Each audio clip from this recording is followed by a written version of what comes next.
بسم اللہ الرحمن الرحیم۔ السلام علیکم۔ آج کی ویڈیو میں آپ کو بتاؤں گی بہت ہی دلچسپ لیکن عبرت ناک اور افسوسناک کہانی ڈبل شاہ کی۔ جی ہاں، ڈبل شاہ نام تو آپ نے بہت دفعہ سنا ہوگا۔ آج ڈبل شاہ کی مکمل کہانی بھی سنیے۔ اس سے پہلے اگر آپ نے ہمارا channel daily VOP daily voice of Pakistan کو سبسکرائب نہیں کیا تو ہمارا چینل سبسکرائب کریں اور گھنٹی کے بٹن کو بھی ضرور دبائیں۔ ڈبل شاہ عبرتناک اور افسوسناک کہانی۔ وہ غریب گھرانے میں پیدا ہوا، ایڑیاں رگڑ رگڑ کر BSc اور B.Ed کیا اور وزیر آباد کے قریب نظام آباد کے گورنمنٹ ہائی اسکول میں سائنس کا استاد بھرتی ہو گیا۔ غربت زیادہ تھی اور خواب اونچے۔ وہ نوکری سے اکتا گیا۔ اس نے چھٹی لی اور 2004 میں دبئی چلا گیا۔ وہ 6 ماہ دبئی رہا۔ 6 ماہ بعد وزیر آباد واپس آ گیا۔ وزیر آباد میں اس نے ایک عجیب کام شروع کیا۔ اس نے ہمسایوں سے رقم مانگی اور یہ رقم 15 دن میں دگنی کر کے واپس کر دی۔ ایک ہمسایہ اس کا پہلا گاہک بنا۔ یہ ہمسایہ جاوید ماربل کے نام سے ماربل کا کاروبار کرتا تھا۔ ہمسائے نے رقم دی اور ٹھیک 15 دن بعد دگنی رقم واپس لے لی۔ محلے کے 2 لوگ اگلے گاہک بنے۔ یہ بھی 15 دنوں میں دگنی رقم کے مالک ہو گئے۔ یہ 2 گاہک اس کے پاس 15 گاہک لے آئے اور پھر یہ 15 گاہک مہینے میں 150 گاہک ہو گئے۔ یوں دیکھتے ہی دیکھتے لوگوں کی لائنیں لگ گئی۔ لوگ زیورات بیچتے، گاڑی، دکان، مکان اور زمین فروخت کرتے اور رقم کے حوالے کر دیتے اور وہ یہ رقم دگنی کر کے واپس کر دیتا۔ یہ کاروبار شروع میں صرف نظام آباد تک محدود تھا، لیکن پھر یہ وزیر آباد، سیالکوٹ اور گوجرانوالہ تک پھیل گیا اور دیکھتے ہی دیکھتے وہ معمولی اسکول ماسٹر ارب پتی ہو گیا۔ یہ کاروبار 18 ماہ جاری رہا۔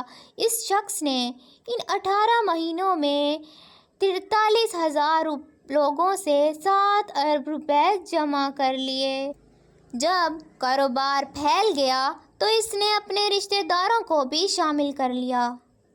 یہ رشتہ دار سمبھڑیال، سیالکوٹ، گجرات اور گوجرانوالہ سے رقم جمع کرتے تھے، 5% اپنے پاس رکھتے تھے اور باقی رقم اسے دے دیتے تھے۔ وہ شروع میں 15 دنوں میں رقم ڈبل کرتا تھا۔ یہ مدت بعد ازاں 1 مہینہ ہوئی اور پھر 2 مہینے اور آخر میں 70 دن ہو گئی۔ یہ سلسلہ چلتا رہا لیکن پھر اس کے برے دن شروع ہو گئے۔ وہ خفیہ اداروں کی نظر میں آ گیا۔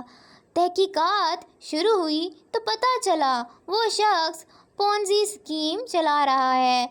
پونزی مالیاتی فراڈ کی ایک قسم ہے جس میں رقم دینے والا گاہکوں کو اس کی اصل رقم سے منافع لوٹاتا رہتا ہے۔ شروع کے گاہکوں کو دگنی رقم مل جاتی ہے لیکن آخری گاہک سارے سرمایے سے محروم ہو جاتے ہیں۔ مجھے چند برس قبل امریکہ کے موجودہ صدر ڈونلڈ ٹرمپ کا ایک انٹرویو دیکھنے کا اتفاق ہوا۔ انٹرویو کرنے والے نے ان سے سوال کیا، آپ کو اگر اپنی عملی زندگی دوبارہ شروع کرنی پڑے تو آپ کون کاروبار کریں گے؟ ڈونلڈ ٹرمپ نے جواب دیا، میں نیٹ ورکنگ کا کاروبار کروں گا۔ میرے لیے یہ کاروبار نیا تھا۔ میں نے تحقیق کی، پتہ چلا نیٹ ورکنگ بھی پونزی اسکیم جیسا کاروبار ہے۔ اس کاروبار میں بھی گاہک کو رقم دگنی کرنے کا لالچ دے کر سرمایہ اکٹھا کیا جاتا ہے۔ یہ سرمایہ بعد ازاں میگا پروجیکٹس میں لگا دیا جاتا ہے اور ان میگا پروجیکٹ کا منافع گاہکوں میں تقسیم کر دیا جاتا ہے۔ نیٹ ورکنگ نسبتاً اچھی پونزی ہوتی ہے، لیکن دونوں میں شروع کے گاہک فائدہ اور آخری میں نقصان میں رہتے ہیں۔ یہ وزیرآبادی شخص بھی اپنے گاہکوں کے ساتھ پونزی کر رہا تھا۔ یہ لوگوں کو لالچ دے کر لوٹ رہا تھا۔ خفیہ اداروں نے ان کے گرد گھیرا تنگ کر دیا۔ اس دوران ڈیلی نیشن میں اس کے خلاف خبر شائع ہو گئی۔ گوجرانوالہ ڈویژن میں کہرام برپا ہوا اور یہ شخص اپریل 2007 میں گرفتار ہو گیا۔ جی ہاں، آپ کا اندازہ درست ہے، یہ شخص تھا سید ثبت الحسن عرف ڈبل شاہ۔ وہ ڈبل شاہ جس کا شمار پاکستانی تاریخ کے سب سے بڑے فراڈیوں میں ہوتا تھا۔ اس نے صرف 1.5 سال میں 3 اضلاع سے 7 ارب روپے جمع کر کے دنیا کو حیران کر دیا۔ آپ اب اس شخص کی چالاکی ملاحظہ کیجئے۔ یہ 2007 میں نیب کے شکنجے میں آ گیا۔ نیب نے اس کی جائیداد، زمینیں، اکاؤنٹ اور سیف پکڑ لیے۔ یہ رقم 3 ارب روپے بنی اور اس نے یہ 3 ارب روپے چپ چاپ اور بخوشی نیب کے حوالے کر دیے۔ ڈبل شاہ کا کیس چلا۔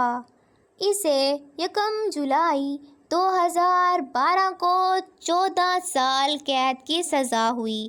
جیل کا دن 12 گھنٹے کا ہوتا ہے، چنانچہ ڈبل شاہ کے 14 سال عملاً 7 سال تھے۔ عدالتیں پولیس حراست، حوالات اور مقدمے کے دوران گرفتاری کو بھی سزا سمجھتی ہیں۔ ڈبل شاہ 13 اپریل 2007 کو گرفتار ہوا تھا۔ وہ عدالت کے فیصلے تک 5 سال قید کاٹ چکا تھا۔ یہ 5 سال بھی اس کے مجموعی سزا سے نفی ہو گئے۔ پیچھے رہ گئے 2 سال۔ ڈبل شاہ نے محسوس کیا 4 ارب روپے کے عوض 2 سال قید مہنگا سودا نہیں۔ چنانچہ اس نے پلے بارگین کی بجائے سزا قبول کر لی۔ جیل میں اچھی چال چلن، عید، شب برات اور خون دینے کی وجہ سے بھی قیدیوں کو سزا میں چھوٹ مل جاتی ہے۔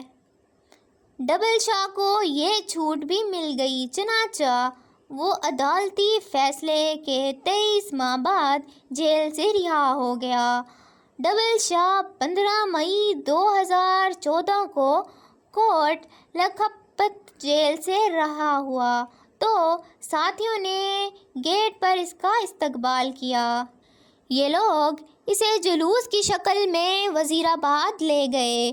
وزیرآباد میں ڈبل شاہ کی آمد پر آتش بازی کا مظاہرہ ہوا۔ پاکستانی تاریخ کے سب سے پہلے فراڈیوں کو ہار پہنائے گئے، اس پر پھولوں کی منو پتیاں برسائی گئی اور اسے مسجدوں کے لاؤڈ سپیکروں کے ذریعے مبارکباد پیش کی گئی۔ وہ ہر لحاظ سے کامیاب ثابت ہوا۔ وہ اسکول ٹیچر تھا۔ وہ معاشرے کا 3 درجے کا شہری تھا۔ اس نے فراڈ شروع کیا اور 18 ماہ میں 7 ارب روپے کا مالک بن گیا۔ نیب نے اسے گرفتار کر لیا۔ وہ گرفتار ہو گیا۔ نیب ایڑی چوٹی کا زور لگانے کے باوجود اس سے 4 ارب روپے نہیں نکلوا سکا۔ سزا ہوئی اور وہ بڑے آرام سے سزا بھگت کر باہر آ گیا۔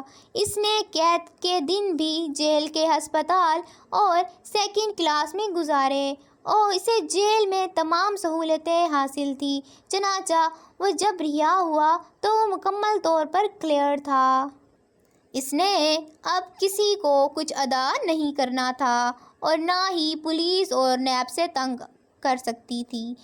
یہ 4 ارب روپے اس کے تھے۔ یہ اس رقم کا بلا شرکت غیر مالک تھا۔ ایک سابق اسکول ٹیچر کے لیے 4 ارب روپے کی رقم قارون کے خزانے سے کم نہ تھی۔ وہ وزیر آباد سے لاہور شفٹ ہوا اور دنیا بھر کی سہولیات کے ساتھ شاندار زندگی گزارنے لگا۔ لیکن اب اللہ کا نظام بھی ملاحظہ کیجیے۔ سید ثبت الحسن شاہ عرف ڈبل شاہ کو رہائی کے 16 ماہ بعد اکتوبر 2015 میں لاہور میں ہارٹ اٹیک ہوا۔ یہ پنجاب انسٹیٹیوٹ آف کارڈیالوجی لے جایا گیا۔ اس کی طبیعت تھوڑی سی بحال ہوئی، یہ گھر آ گیا، لیکن پھر یہ شخص 30 اکتوبر 2015 کو انتقال کر گیا۔ یہ شخص 4 ارب روپے کا مالک ہونے کے باوجود دنیا سے چپ چاپ رخصت ہو گیا۔ ڈبل شاہ کی ساری بے نامی جائیداد، خفیہ اکاؤنٹس، کیش رقم، فیکٹریاں اور پلازے دنیا میں رہ گئے اور وہ خالی ہاتھ اگلے جہاں چلا گیا۔